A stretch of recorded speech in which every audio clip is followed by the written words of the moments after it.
Se trata nada más y nada menos que del doctor Bradford Kerr.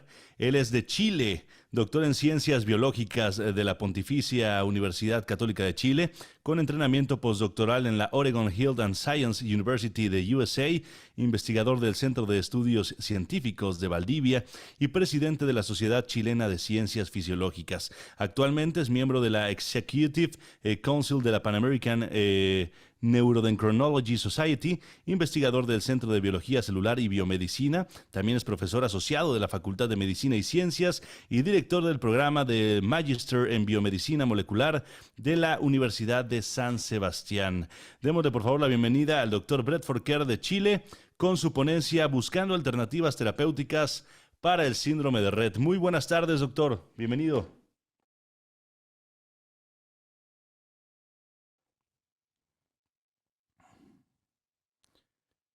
Me parece que ahí debe estar el doctor Bradford Kerr. Aquí lo debemos de tener. Ahí sí, ya. Ahí estamos, doctor. Yo estaba hablando y nadie me escuchaba y nadie me veía. Disculpe. Bienvenido. Bueno, estaba diciendo que quería dar las gracias a Red Latina por la invitación de compartir los resultados de nuestra investigación en síndrome de Rett y también particularmente a la Fundación Caminamos por Ellas y por Ellos, Síndrome de Rett Chile, por hacerme el contacto con ustedes y tener esta posibilidad, ¿cierto?, de contarles un poco los avances de la investigación que estamos realizando. A diferencia de los expositores del día de ayer y los expositores del día de hoy, yo no tengo experiencia clínica, tengo que hacer esa declaración. Yo soy biólogo de formación y mi contacto mi relación con el síndrome de Rett ha sido principalmente a través de modelos murinos, esto es decir, con ratones que fueron genéticamente modificados para tener síndrome de Rett. Y a partir de esa herramienta molecular, que es el ratón transgénico que tiene síndrome de Rett, comenzar la búsqueda de alternativas terapéuticas para esta enfermedad que, como se mencionaba en la ponencia anterior, todavía no existe una cura, y de ahí nuestro interés en avanzar para proponer algún tipo de estrategia para atenuar la progresión de la enfermedad y mejorar la calidad de vida tanto de las pacientes como también de sus familias. Entonces, debo decir que nosotros en el laboratorio estamos interesados en estudiar cómo se establece la relación entre distintos tipos de factores ambientales con la información genética que nosotros tenemos en cada una de estas células, y en las células de nuestro cuerpo, y cómo esta interacción entre factores ambientales y nuestro genoma van a comandar, por ejemplo, el neurodesarrollo que ocurre en periodo postnatal, también durante la programación fetal, lo que sucede en un feto en gestación, cuando la madre está expuesta a distintos tipos de factores ambientales y cómo esto afecta a la comunicación celular. Esta comunicación que se establece tanto al interior del cerebro como también entre el cerebro y tejidos periféricos, lo cual es súper importante para comandar apropiadamente las funciones corporales. Y nosotros tenemos como objetivo de estudio, por ejemplo, estudiar la corteza motora que hay en el cerebro, el hipocampo, donde vemos cómo factores ambientales pueden condicionar la formación de memoria, y también el hipotálamo, que es la zona del sistema nervioso central que integra toda la información que hay en la periferia para mantener los funcionamientos del sistema neuroendocrino. Pero esta línea de investigación en cualquiera de estas áreas partió hace más o menos por ahí, por el año 2007, estudiando justamente el síndrome de Rett. Y a partir del estudio del síndrome de Rett, nosotros hemos ido avanzando en conocer cómo funciona nuestro cerebro.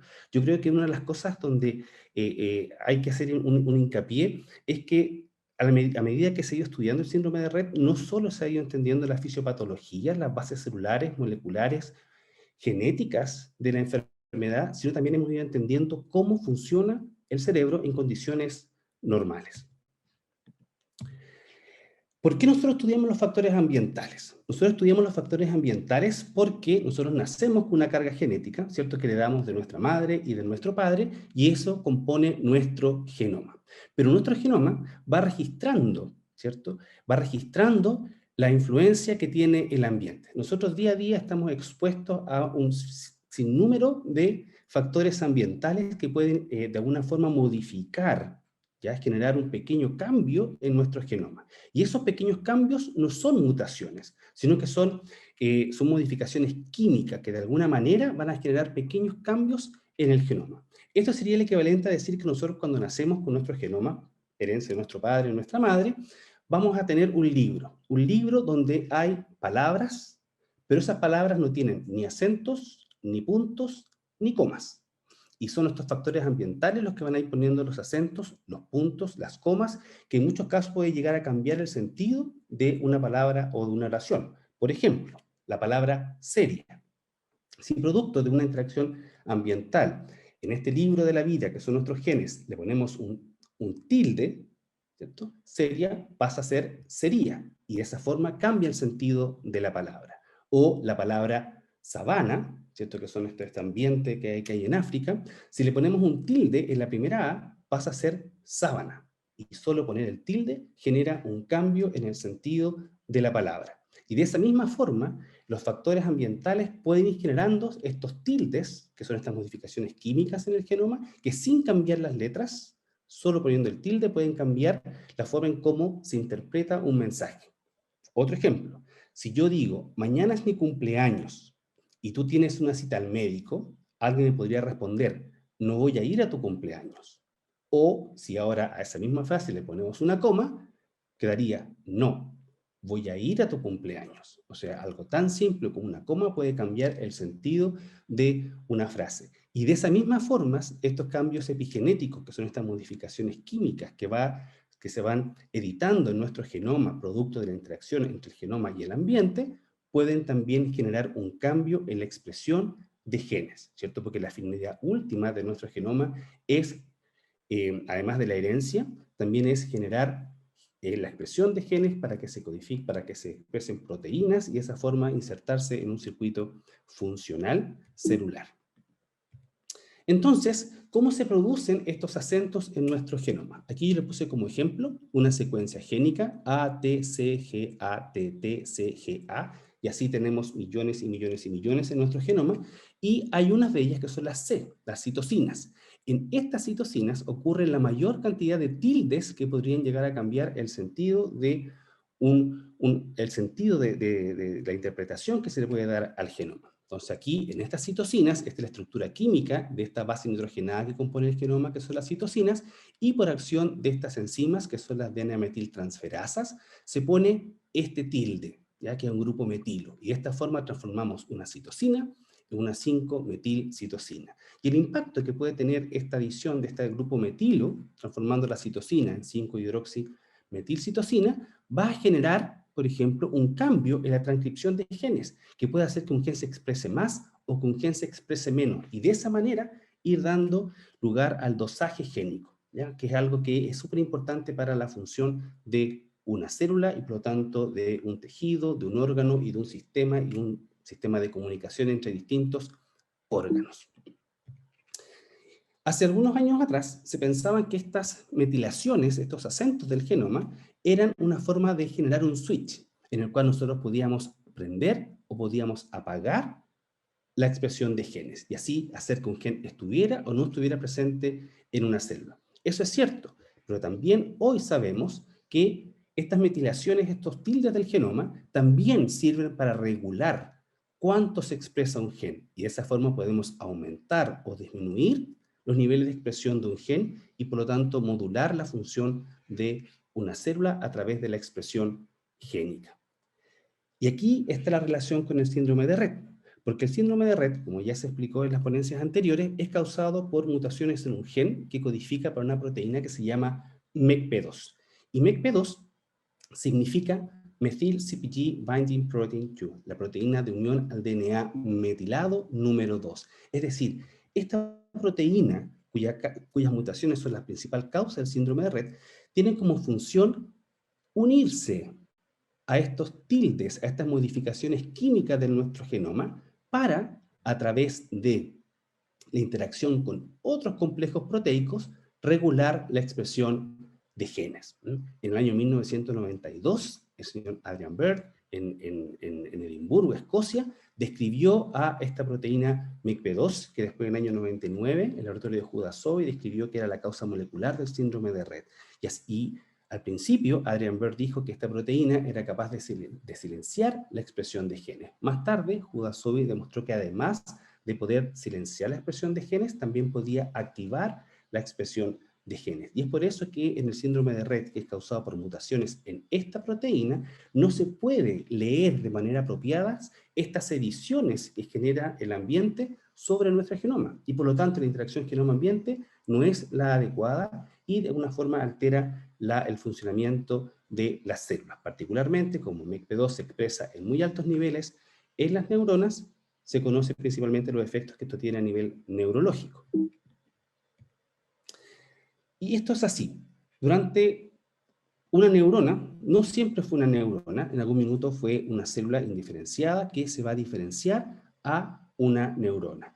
Y en esa diferenciación requiere de esta proteína MECP2, pero no solo para su maduración, para su diferenciación, sino también para su funcionamiento durante toda la vida. Y lo que sucede es que cuando se pierde la expresión de MECP2, de alguna forma la maduración de las neuronas se ve comprometida. Y no solo la maduración, sino también su funcionamiento luego de haber sido ya formada.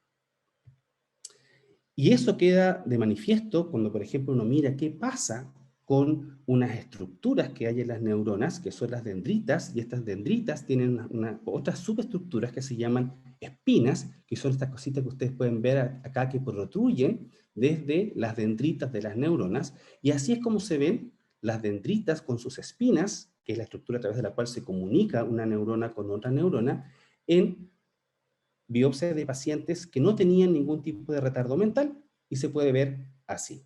En cambio, cuando lo compararon con biopsias de pacientes con síndrome de Rett, se dieron cuenta que estas estructuras estaban disminuidas, es decir, había una menor cantidad de espinas dendríticas, es decir, que había un cerebro que de alguna forma su conectividad estaba comprometida. Y al día de hoy se piensa que esta, independiente de las causas genéticas, funcionalmente hablando, esta es la razón de por qué, de alguna manera, se produce el síndrome de Rett, porque las neuronas no están apropiadamente comunicadas. Luego de que en 1999 Hudasobi describiera la causa molecular del síndrome de Rett, mutaciones en MECP2 que dan cuenta más o menos del 90% de los casos de síndrome de Rett, en el año 2001, nuevamente el grupo de Adrian Bird, que había sido quien había descrito la función molecular de MECP2, realizó el primer ratón genéticamente modificado a través de técnicas de ingeniería genética para no tener este gen. Y de esa forma se genera el primer ratón transgénico para estudiar el síndrome de Rett. ¿Y por qué ratones? Porque de alguna forma el tener acceso a una herramienta como el ratón nos permite a nosotros los científicos poder profundizar tanto en los mecanismos celulares, moleculares, fisiológicos que subyacen al síndrome de Rett. Porque si de alguna manera queremos enfrentarnos al desafío de buscar alternativas terapéuticas, tenemos que saber cómo funciona esta proteína, cuál es su función, cuál es el impacto de tenerla o no tenerla, y de esa forma se genera esta importante herramienta, ¿ya? Este ratón no es el único que se ha generado, ese fue el primero. Luego se han generado otros modelos, por ejemplo, hay 3 modelos, entre ellos el que recién describí, que no tienen MECP2, ¿ya? Carecen completamente de la función de MECP2 porque no está la proteína. Hay otros modelos, hay varios modelos, que tienen mutaciones en MECP2, que quizás de alguna manera es algo más similar a lo que ocurre con las pacientes, donde hay mutaciones en el gen que codifica para MECP2, y también están los modelos que tienen una alteración en el dosaje génico, es decir, tienen MECP2, pero no en la cantidad adecuada. Pueden tener en algunos casos un hipomorfismo, es decir, menos MECP2 del que deberían tener, y en otros casos un poco más de lo que deberían tener. Lo importante es que en los distintos modelos de ratones para estudiar el síndrome de Rett se han logrado recapitular muchos de los fenotipos que las pacientes tienen, porque no sacamos nada con generar ratones genéticamente modificados para emular el síndrome de Rett si el ratón no manifiesta las características clínicas que tienen las pacientes. En este caso, por ejemplo, se ha visto que los distintos modelos de ratón para síndrome de Rett tienen un fenotipo neurológico, tienen hipoactividad, tienen el desarrollo de estereotipas, tienen espasticidad, tienen temblores corporales, tienen convulsiones, tienen una disfunción motoras, anormalidades respiratorias, problemas de ansiedad, en algunos casos tienen una ansiedad que está disminuida, en otros casos una ansiedad que está aumentada, tienen problemas de interacción social, movimientos atáxicos, etcétera. ¿Ya? Entonces es una muy buena herramienta para aproximarnos al estudio del síndrome de Rett, particularmente no solo para comprenderlo, sino también para buscar alternativas terapéuticas. Y uno de los grandes hitos en el estudio del síndrome de Rett en modelos murinos fue con el año 2007, dos grupos de manera independiente, el grupo de Adrian Bird en Edimburgo, Escocia, y el grupo de Rudolf Jaenich en el MIT en Boston, Estados Unidos, lograron a través nuevamente de técnicas de ingeniería genética reexpresar MECP2 en modelos murinos. Algo de esto mencionó recién la doctora Miriam Jiménez, ¿cierto? Pero esto se hizo a través de una técnica que no es posible de realizar todavía en seres humanos. ¿Ya? Esto solamente se puede aplicar a modelos experimentales. Entonces lo que se hizo fue un doble ratón transgénico. Por una parte, a un ratón se le sacó MECP2 y después también hizo que reexpresara MECP2. Pero esto fue súper importante. ¿Por qué? Porque logró demostrar que es posible reactivar el neurodesarrollo en modelos murinos, en ratones con síndrome de Rett. Ese cerebro que quedó inmaduro, su maduración podía ser inducida. O sea, no hay un punto final, sino que hay un punto de detención. Y ese punto de detención podría ser reactivado. Podríamos dar, como quien diría, como un empujoncito para que se complete el camino que es este neurodesarrollo que va avanzando con el transcurso de los años. Entonces, luego de esta importante evidencia, comienza, ¿cierto?, la búsqueda de alternativas terapéuticas que sean posibles ahora de ser aplicadas en pacientes. Entonces, mucha de la información que se obtiene en ratón, si bien es cierto, no puede ser directamente aplicada en seres humanos, pero sí van dando algunas luces de por dónde podría ir el camino, nos van abriendo algunas puertas, algunas ventanas, por las cuales podemos ir transitando las personas que nos dedicamos a la investigación científica. Y es así como nosotros vemos que las pacientes tienen problemas de conectividad en el cerebro, su cerebro está más inmaduro. Nosotros dijimos, bueno, pero pues lo que podremos hacer es darle un empujoncito y estimular este neurodesarrollo que quedó incompleto a través de estimulación con factores ambientales. Y este trabajo lo partí por el año 2007, cuando era parte del laboratorio del doctor Juan Yang, en el Centro de Estudios Científicos en Valdivia. Y lo que hicimos fue someter los ratones a un protocolo de estimulación. Un protocolo de estimulación que contaba con estímulos motores, por ejemplo, ruedas de ejercicios, estímulos visuales, estímulos cognitivos, estímulos somatosensoriales, ¿cierto? Texturas, distintos tipos de textura, y esa forma de estimular tanto la corteza visual, la corteza motora, la corteza cognitiva, la corteza somatosensorial, enriquecer el ambiente. Esto se llama un protocolo de enriquecimiento ambiental, de entregarle una estimulación a estos ratones con síndrome de Rett y ver qué es lo que pasaba con el desarrollo de la patología. Bueno, en ese momento, esto es el ejemplo de lo que nosotros estamos, el ambiente en el cual nosotros ponemos a nuestros ratones, y ustedes pueden ver la rueda de ejercicio, una malla de escaladas, un mini laberinto, tenemos unos tubos para conectar distintas jaulas para estimular a los ratones. Y lo que fuimos viendo acá fue viendo la sobrevida. Por ejemplo, nosotros trabajamos con ratones machos que, al igual que en el caso de los seres humanos, tienen un fenotipo que es mucho más agresivo que en el caso de las niñas, pero en ratones el fenotipo Rett es más atenuado, entonces los machos sobreviven y son los que nosotros utilizamos. Y fuimos evaluando la sobrevida, el peso corporal, los reflejos neurológicos, y los pusimos en estas condiciones desde las 3 semanas de vida, que es cuando comienzan a manifestarse los síntomas, y los seguimos más o menos hasta las 5 semanas de vida, donde realizamos una serie de ensayos conductuales para evaluar distintos parámetros asociados al síndrome de Rett. Y lo que nosotros encontramos en ese momento fue, por ejemplo, que se atenuaba el fenotipo de la marcha. Esta es la distancia, ¿cierto?, entre las pisadas de las patitas traseras del ratón. Estaba incrementado en los ratones con Rett, y vamos a decir ratones con Rett para simplificarlo. Ratones con Rett y ratones con Rett estimulados en este ambiente enriquecido tenían un ancho de la pisada similar al que tenían los ratones sanos. Además, cuando medíamos en estas arenas abiertas, eso llamamos el open field, lo que veíamos la velocidad, por ejemplo, la cual recorren el espacio los ratones, veíamos que los ratones con Rett en ambiente estimulado alcanzaban una mayor velocidad que los ratones con red en un ambiente estándar. Cuando los sometimos, por ejemplo, a tener que cruzar de un lugar a otro a través de una varita elevada que requiere de coordinación motora, vimos que los ratones con red se demoraban más tiempo en cruzar esta varita elevada, pero los ratones con red en un ambiente enriquecido de estimulación se demoraban un tiempo similar al que se demoraban los ratones sanos. Y cuando veíamos la cantidad de veces que lograban cruzar a través de esta varita elevada en una cierta cantidad de tiempo, veíamos que los ratones con red se demoraban, la cantidad de veces que podían cruzar era menor, y que los ratones con red en un ambiente enriquecido tenían un número de llegadas similar al que tenían los ratones que eran sanos.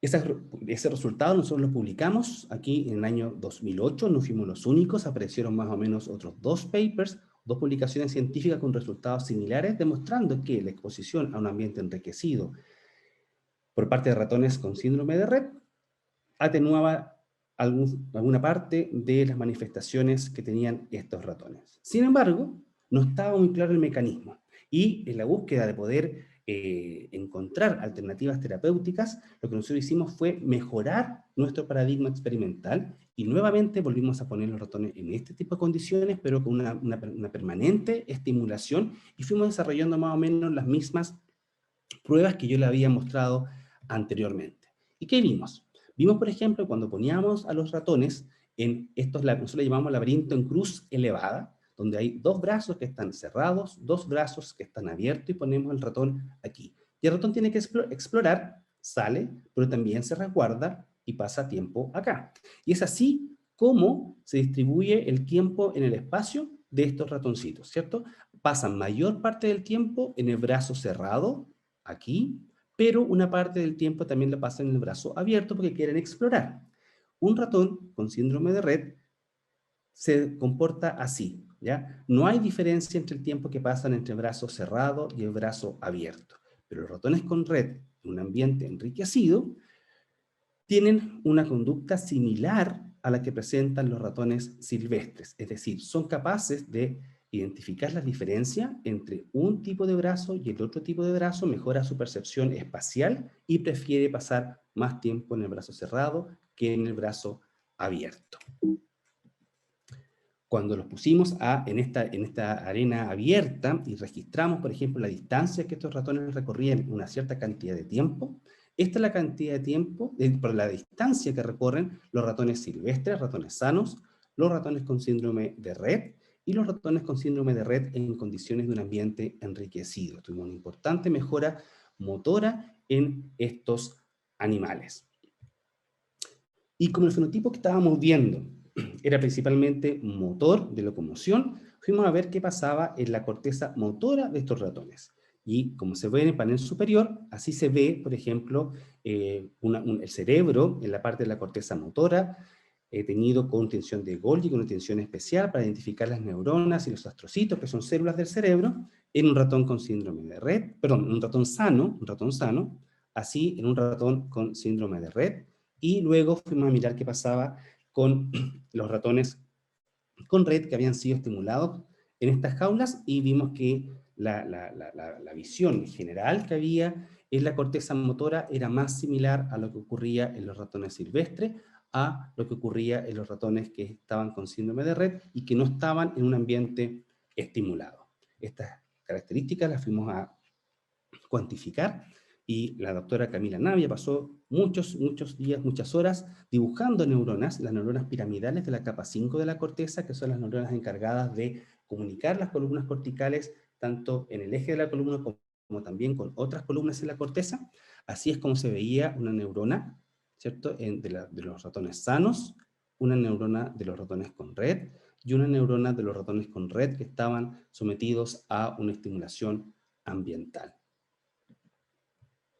Cuando fuimos a explorar más en detalle, fuimos a esta neurona, fuimos a las dendritas, que son como los brazos de las neuronas, y luego fuimos a ver las espinas de las neuronas, de los dendritas, que serían como los dedos a través de los cuales las neuronas se comunican, y así se veía la densidad de espina de conectividad en los ratones sanos, así en los ratones con red, y así en los ratones con red un ambiente de estimulación permanente.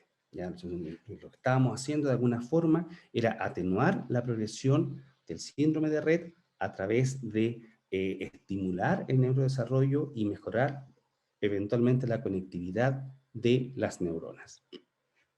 Luego, en colaboración con el doctor Juan Pablo Enríquez de la Universidad de Concepción, fuimos a ver qué pasaba con la unión neuromuscular, porque como el fenotipo del síndrome de Rett, parte importante tiene que ver con la falta de control motor, entonces fuimos a ver qué pasaba con la unión neuromuscular, y lo que vimos fue lo siguiente. Así se veía la unión neuromuscular, la zona de contacto entre una neurona y un músculo, en los ratones silvestres. Así se veía en un ratón con síndrome de Rett. Si ustedes pueden ver, ahí comparan, hay como una pérdida de la organización de la placa neuromotora, la zona de contacto entre la neurona y el músculo, y así se veía cuando estos ratones eran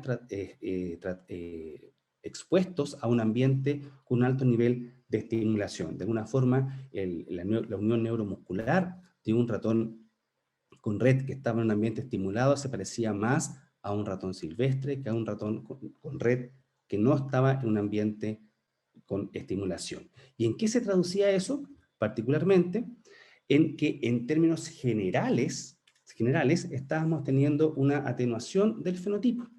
Estos son resultados que hemos tenido últimamente en la Universidad de San Sebastián, que corresponden al trabajo de tesis de magíster de Karin Eger, que ha contado con la colaboración de Verónica Valladares y también de Nuria Yontop. Entonces lo que ellos hicieron fue también mantener estos ratones en este ambiente de alta estimulación, ¿cierto? Y fueron registrando qué sucedía con distintos fenotipos asociados al síndrome de Rett que exhibían los ratones. Por ejemplo, el clasping, que es la pérdida de un reflejo. Cuando uno toma un ratoncito y lo toma desde la cola, él abre las patitas traseras para estar atento en caso de que se produzca una caída.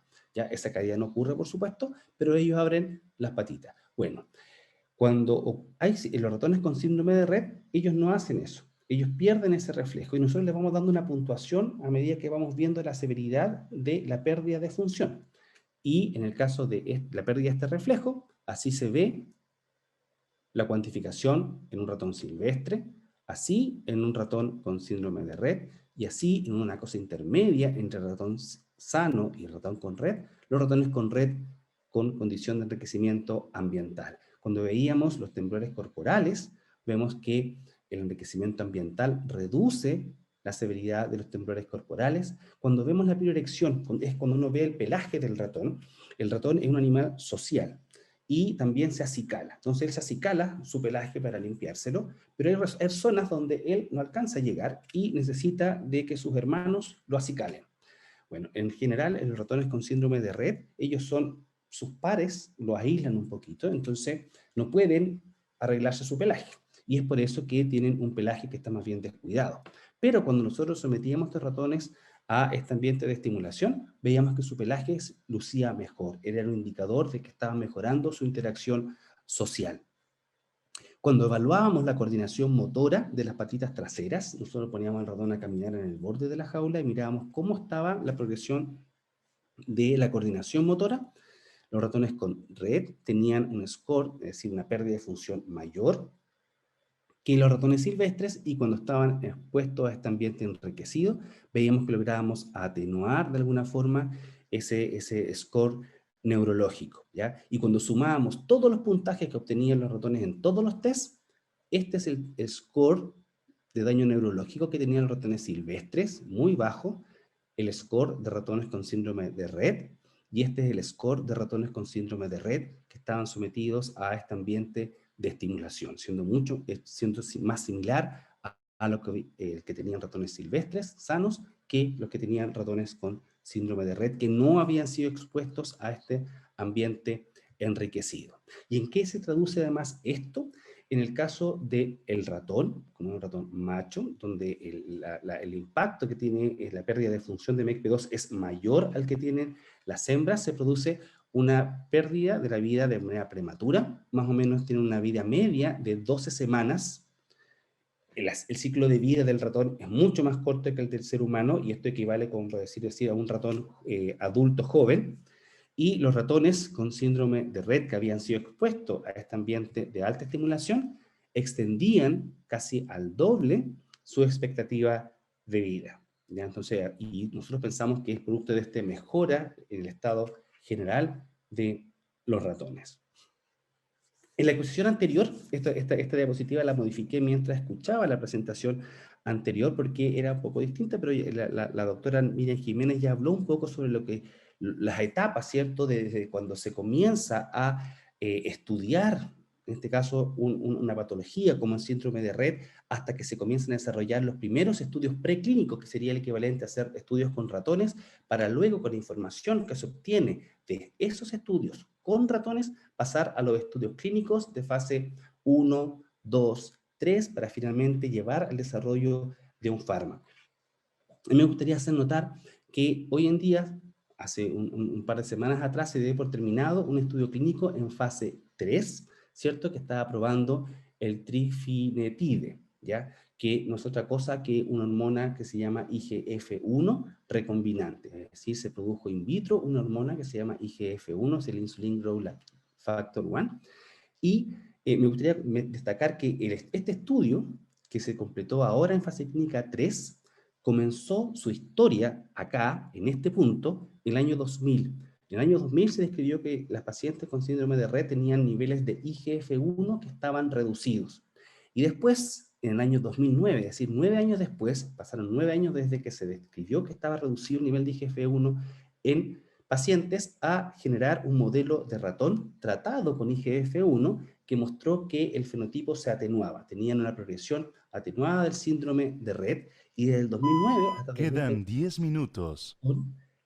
¿cuántos? 13 años hasta que se completaran los estudios clínicos, es decir, es un tránsito lento, pero en algún minuto hay que partir. Y nosotros, en la Universidad de San Sebastián, estamos interesados en terminar el trabajo que ya habíamos comenzado sobre el efecto del enriquecimiento ambiental sobre el fenotipo del síndrome de Rett. Pero además también queremos comenzar a hacer una disección, en el fondo, cuál de los componentes del enriquecimiento ambiental es más importante como para potenciar esta potencial terapia. Es la parte somatosensorial, es la parte motora, son ambas, hay un efecto sinérgico, hay un efecto que es sumatorio, tenemos que ver, eso lo estamos evaluando, y además también queremos comenzar a ver cuál es la contribución de señales metabólicas al fenotipo del síndrome de Rett, porque nosotros ya hemos visto que hay alteraciones en varias hormonas y el cerebro lo que hace es integrar esta información hormonal. Entonces, tal vez, como es muy difícil lograr llegar al cerebro a través de una terapia, tal vez a nivel sistémico podríamos comenzar, y una de las vías de entrada podrían ser, por ejemplo, las vías metabólicas. Además que una cosa que es importante es estudiar de qué manera, por ejemplo, la neurona administra el uso de la energía, porque se ha visto que en las neuronas que carecen de este gen MECP2 o que son portadoras de mutaciones en el gen MECP2, una de las cosas que está alterada es la forma en cómo la neurona administra la energía. Entonces, también con un grupo de compañeros de la Universidad de San Sebastián estamos trabajando en colaboración con la Fundación Caminamos por Ellas y por Ellos, Síndrome de Rett Chile. Estamos comunicados, nos hemos estado contactando, ellos nos visitaron hace un par de semanas en la universidad, y estamos trabajando en el desarrollo de un proyecto que busca financiamiento para nuestra investigación en modelos preclínicos, con modelos murinos de síndrome de Rett, pero además de tener estos resultados de investigación, lograr tomar los resultados de la investigación y traducirla en protocolos de intervención para pacientes, y así poder pasar desde la investigación científica realizadas en modelos preclínicos directamente a la generación de estos protocolos que puedan ser eventualmente administrados para el tratamiento de pacientes, y de esa forma también acortar la brecha de tiempo que lleva el desarrollo de distintos tipos de fármacos, que en ningún caso pretende reemplazar el uso de fármacos, sino que ser un mecanismo alternativo para potenciar o para aplicar en conjunto con eventuales tratamientos farmacológicos que pudieran, espero que así sea, muy pronto también desarrollarse. Bueno, con esto solo me queda agradecer al equipo de trabajo. Yo soy solo la cara visible de todo esto. Tengo que agradecer al doctor Rodrigo Torres, la doctora Camila Naya, que desarrollaron sus tesis de doctorado en esta línea de investigación. Por supuesto que la Universidad de San Sebastián, que me ha apoyado en todo momento en el desarrollo de la investigación que estamos realizando en el laboratorio, en juntar y formar un equipo de trabajo multidisciplinario para generar este proyecto que busca transformar los protocolos de intervención de ratones a un protocolo de intervención con pacientes. Parte de los resultados que yo les mostré los obtuve en el Centro de Estudios Científicos, en la institución donde trabajaba antes, y también han sido financiados por el proyecto Anillo Neuroendo. Además, también a mis estudiantes actuales del laboratorio, estudiantes de posgrado, tanto del programa de magíster como de doctorado de la Universidad de San Sebastián y también de la Universidad de Chile, estudiantes de pregrado, hay estudiantes de la carrera de bioquímica, y también tuve 2 estudiantes de la carrera de medicina cuando estaba en un laboratorio al sur de Chile, en Valdivia, a amigos que han estado colaborando con nosotros y a colaboradores científicos de diversas universidades, porque en conjunto hacemos nosotros la investigación que estamos desarrollando. Nosotros no estamos aislados, estamos en permanente contacto con otros científicos, y ahora tenemos la fortuna de estar comunicados con la Fundación Caminamos por Ellas y por Ellos Síndrome de Red Chile, que ha sido de verdad una cosa mágica de poder compartir con ellos, de saber cuáles son sus necesidades. Eso sin duda que ha generado un cambio en cómo nosotros vemos y dirigimos la investigación que estamos realizando, y también es importante destacar que estamos trabajando en un ambiente colaborativo con otros, otros profesores de la Universidad de San Sebastián, que son más del ámbito clínico, kinesiólogos, terapeutas ocupacionales, fonoaudiólogos, etcétera. Así que, bien, eso. Muchísimas gracias. Muchísimas gracias, doctor. Muchísimas gracias. El doctor Bradford Kerr, que nos dio esta ponencia bastante interesante, donde, bueno, hay muchísima gente de Chile, que está apoyándolo, y ahí veo muchos aplausos por acá, y Chile, y corazones, y muchas cosas en apoyo a usted allá hasta Chile. Pues bueno, muchísimas gracias, en verdad. Dice, saludos también desde la Ciudad de México. Gracias, doctor, por explicar también algo que es tan complejo. Qué importante es conocer cómo se hace ciencia en favor de nuestras hijas e hijos. Mis respetos a las mujeres y hombres de ciencia, y también a esos pequeños animalitos que ayudan a la investigación. Tremenda investigación, cómo es importante la estimulación de nuestros niños, dice Gema Vega. Maravillosa la ciencia. Doctor, comenzamos con las preguntas, doctor, si le parece. Sí, por supuesto. Perfecto. Dice, doctor, ¿por qué razón usted decidió estudiar el síndrome de Rett? Le agradecemos mucho su estudio y dedicación. Es una pregunta que no tiene una sola respuesta. Yo creo que esto parte en el año 2004, cuando yo estaba haciendo mi estudio de postdoctorado. Mi primer entrenamiento postdoctoral lo estaba haciendo en Estados Unidos, lo estaba haciendo en neuroendocrinología. Mi línea de investigación es en neuroendocrinología, y fue en el laboratorio del doctor Sergio Ojeda, allá en Portland, Oregon, donde yo conocí esta patología desde el punto de vista científico, ¿ya? Que era una patología que era producida por mutaciones en un gen que estaba involucrada en la interacción genoma-ambiente. Entonces me llamó la atención, porque siempre nosotros pensamos que nosotros en nuestras células tenemos nuestros genes, y en los genes está toda la información que necesitamos.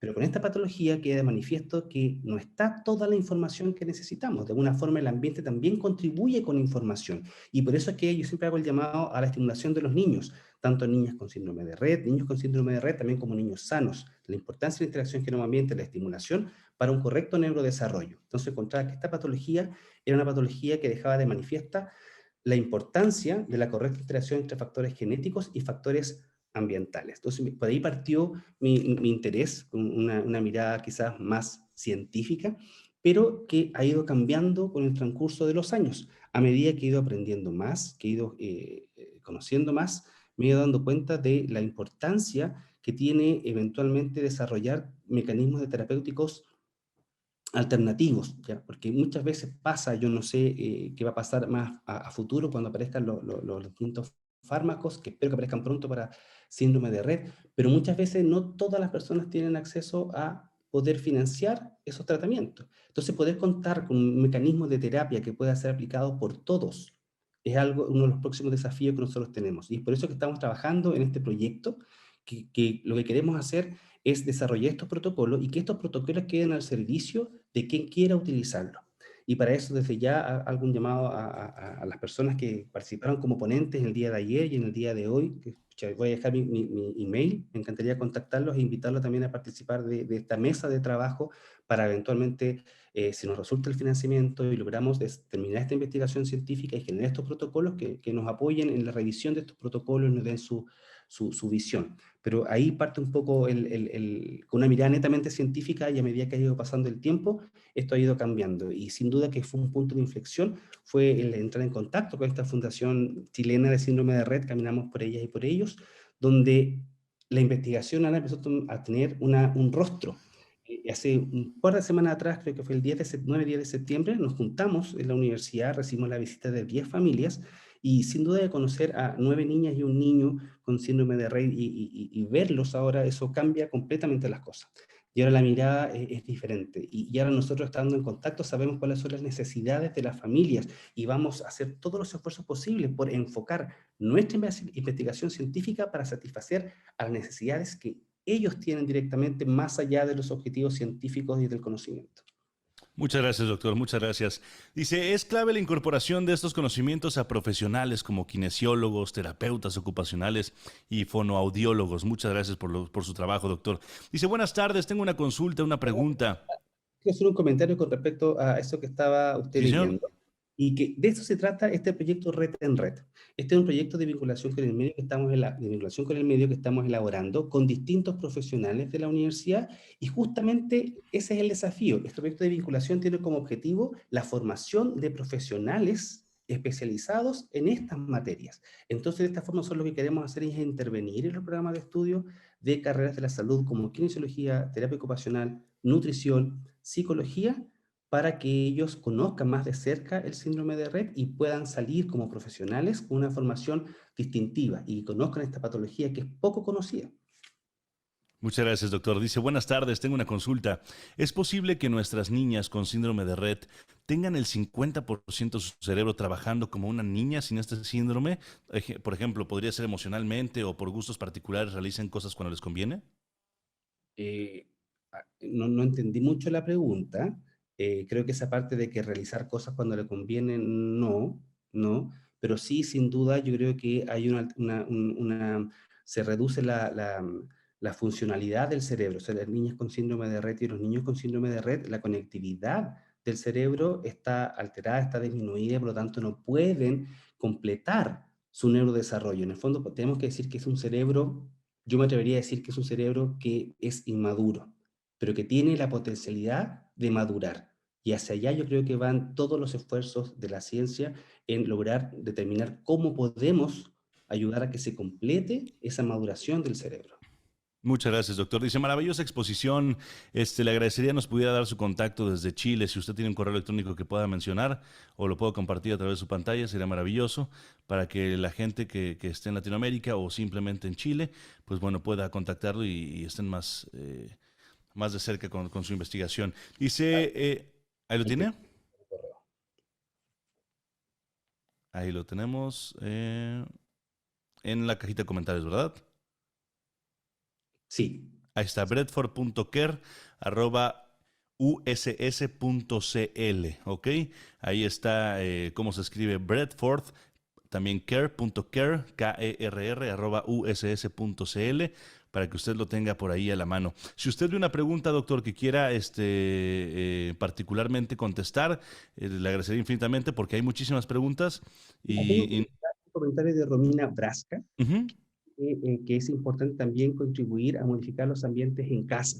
Y yo, la verdad que he estado escuchando las charlas desde ayer y también las de hoy, y una cosa que yo creo que todos coincidimos es en mejorar, ¿cierto?, la estimulación de las pacientes. Ayer hablaba algo, por ejemplo, de la silla de ruedas, de retardar o disminuir lo máximo posible el uso de la silla de ruedas, de mantener la postura corporal.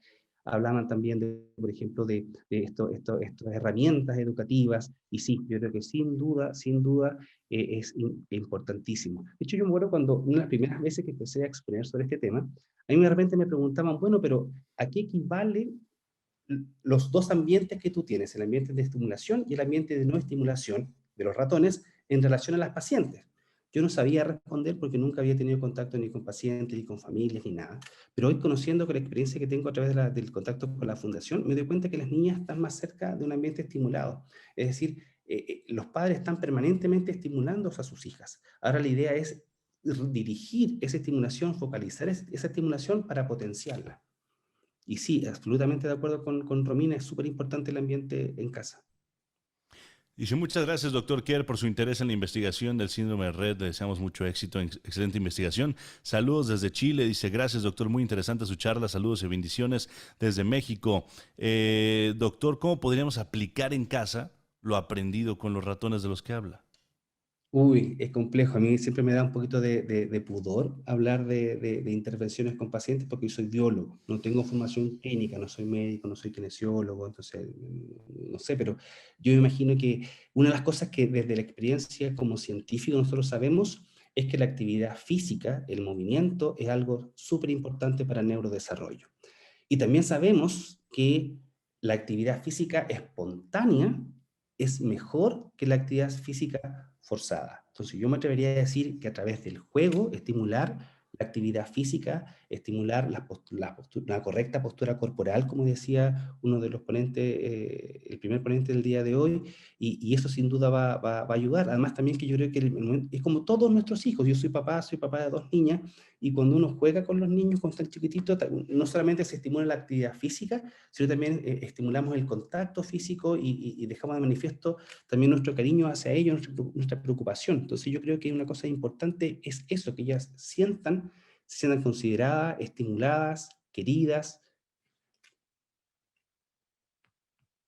Sin duda alguna, doctor. Y hay muchísimos comentarios que justo hablan de esto.